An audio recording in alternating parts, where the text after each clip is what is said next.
What's good guys? Wiki imekuaje? Of course imekuwa wiki ya mwisho wa mwezi, so kidogo our salaried friends wanatesa kutesa. Of course man, kama mambo haijaingia kidogo, you're not jobless, you're just a future salaried friend. So tuzidi kujituma ama namna gani? Anyway, welcome to the first episode of the News Guy Weekly. Hii mtapenda. This one.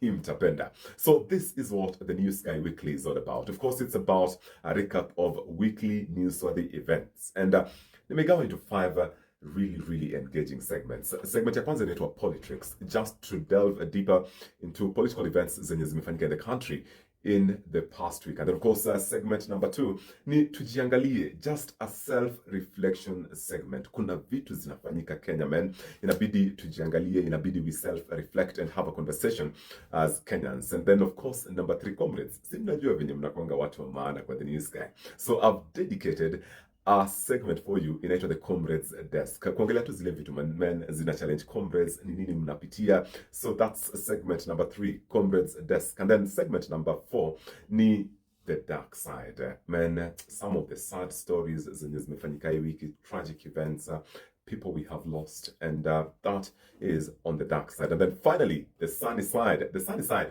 is about happy moments, happy news stories zenye zimefanyika hii wiki. So welcome to the News Guy Weekly, and let's dive right in.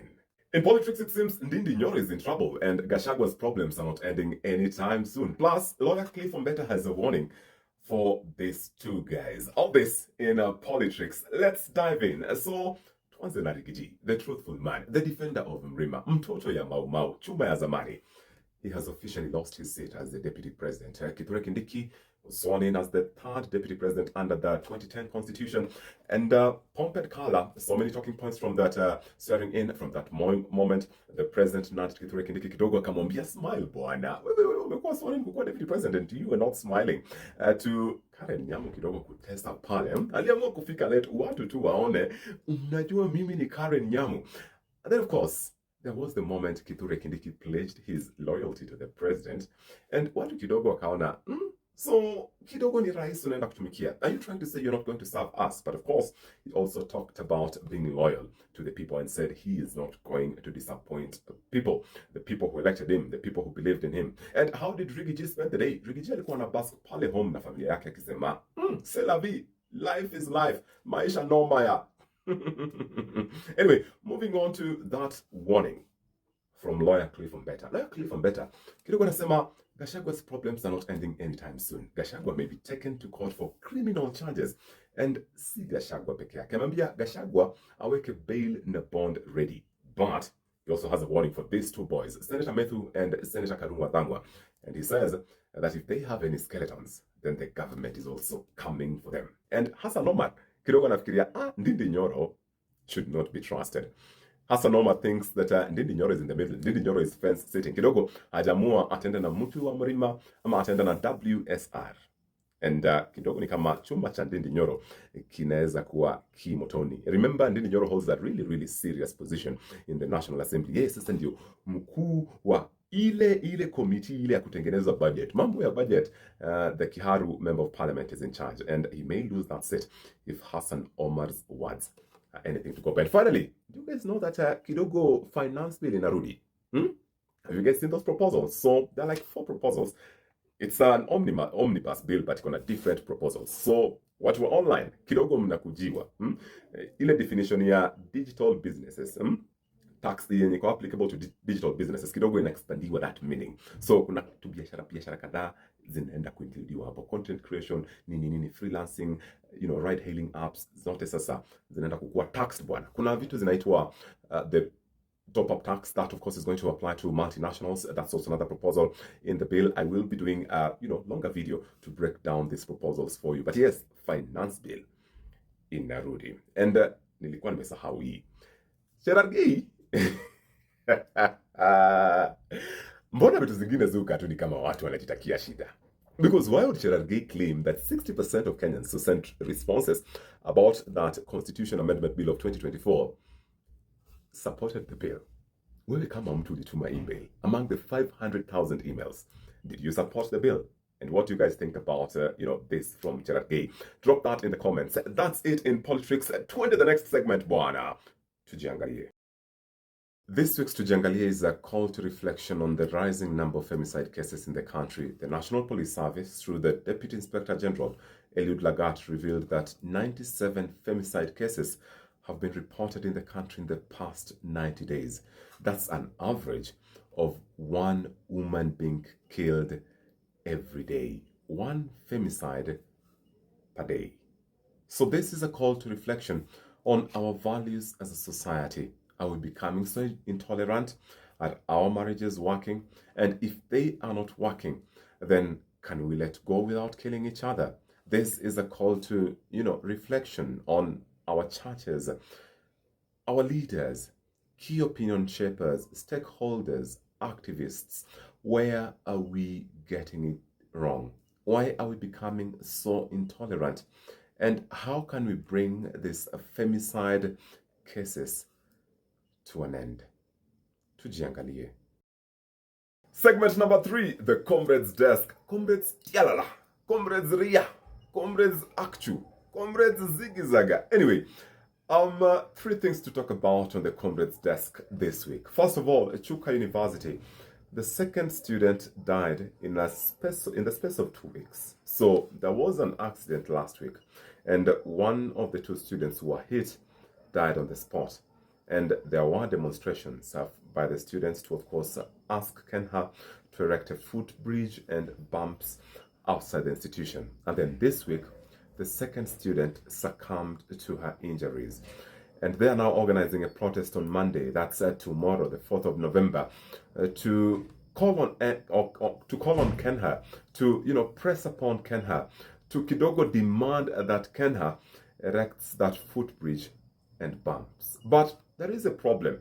Now, the university has termed that protest illegal, and imetoa memo ikambia the comrades that anyone who is going to participate in that unlawful protest anaenda kuchukuliwa disciplinary actions. What do you guys think about this? But the students, of course, wamesema comrades power is only second to God's power. Kwa hivyo sisi Monday 4th November 6 am tutakuwa pale on the road na Kenha lazima wafanye kitu. Justice for, the 2 comrades. And now to the next story kwa Comrades Desk, maneno ya Moi University. The whole semester, imagine, Comrades at Moi University opened on the 24th of August. And until today, we are talking about the 3rd of November, they have never attended a single class. Why? First of all, mismanagement. Lecturers went on strike demanding that the management acts upon, their pleas so that some of the unpaid bills are paid.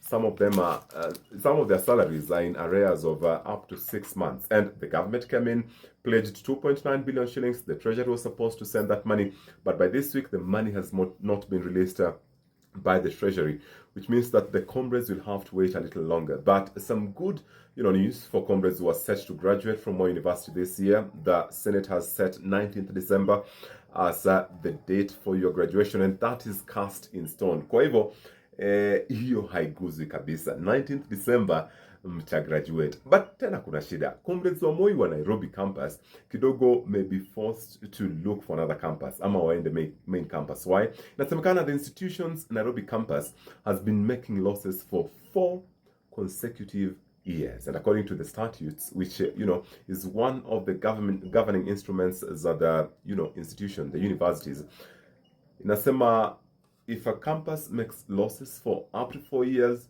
kidogo mambo yake tumefunga. Kidogo tunawaimbia kasongo, mobali nangai.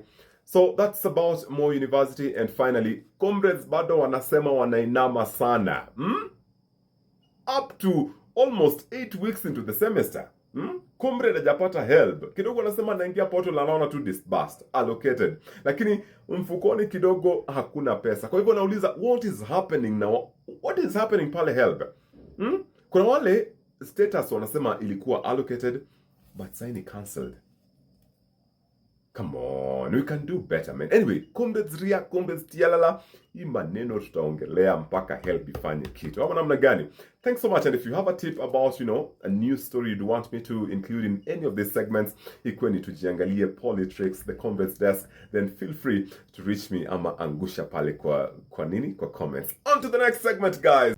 So in the segment you don't look forward to doing but you have to do, because some really sad stories zimefanyika in the country in the past week. This is the dark side, just a compilation of some of the tragic events zenye zimefanyika in the country in the past week. So tuanze na the death of Brenda Gatwiri. Wengine wanamjua kama Tabitha Gatwiri, wengine wanamjua kama comedian Gatwiri, former student wa KU pale. She had big dreams. Kwa interview yake pale alikuwa anasema men anataka kufanya masters in film. Her bachelor's degree was in education. Anasema alifanya hiyo juu the dad ndiye alimwambia mimi after umetoka campus mimi sioni kama nitaendelea kukulipia rent ama kukutumia pocket money. So wewe fanya ile course, nini ita happen? Ukishatoka campus utapata job directly. But she says she did that for the dad. She was yet to graduate, but then she's gone. So inasemekana alikufaje. Two causes of death. Kuna ile positional asphyxia. Basically inasemekana position yenye body yake ilikuwa ina prevent, it was preventing her from breathing adequately. Kidogo her airway was blocked. So that was one. Then kulikuwa na brain edema. Brain edema ni when excess fluid inaingia pale kwa the interior and exterior spaces pale kwa brain, pale kwa skull. So kidogo brain inakuwa compressed, and that of course can lead to nerves not functioning. So those are the two confirmed causes of death, but the family is also saying that kuna toxicology inaenda kufanywa just to establish if she was poisoned or not, kwa sababu lisemwalo saa zingine lipo na penye moshi pana moto, na kumekuwa na some tetesi, some people kidogo wanasema behind the curtains in undertones that ni kama Gatwiri aliekewa sumu. We do not want to speculate. We're waiting for those toxicology tests.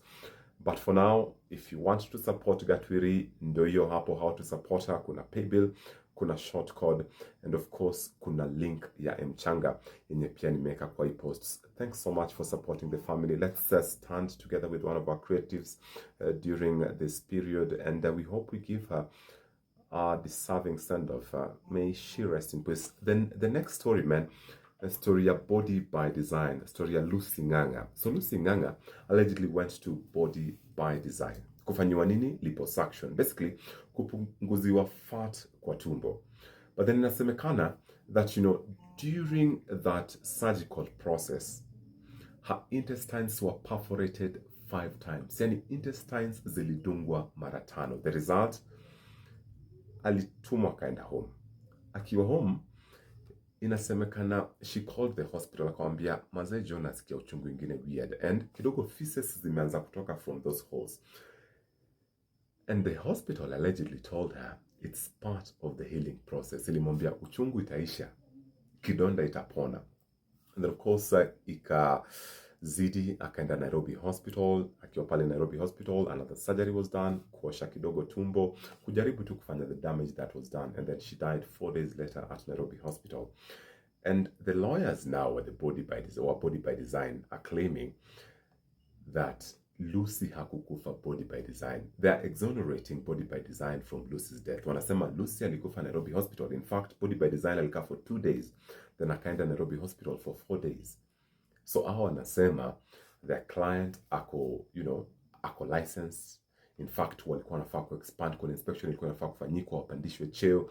The clinic inaitwa Omnicare Medical. So of course kuna kuwa na some back and forth kuhusu hiyo kesi. Dansan Omari ndio lawyer wa Body by Design, so you can be sure haitakuwa rahisi, but we just hope kama kulikuwa na some negligence kwa history yote, then something is going to be done, because mazee, such a sad way to lose a life. And then there's this other sad story, man.